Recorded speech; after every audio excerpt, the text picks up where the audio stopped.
तुम्हाला माहिती आहे का, महाराष्ट्रात असे एक ठिकाण आहे जिथे प्रभू श्रीराम, महाकवी कालिदास आणि आचार्य नागार्जुन यांचा इतिहास एकाच ठिकाणी गुंफलेला आहे.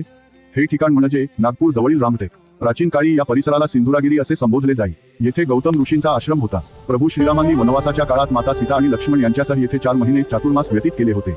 माता सीतेने वापरलेल्या जात्याचे अवशेष आजही या गडावर पाहायला मिळतात. मराठा काळात रघुजी राजे भोसले यांनी या मंदिराला एका सुरक्षित किल्ल्याचे स्वरूप दिले, म्हणूनच याला गडमंदिर असेही म्हणतात.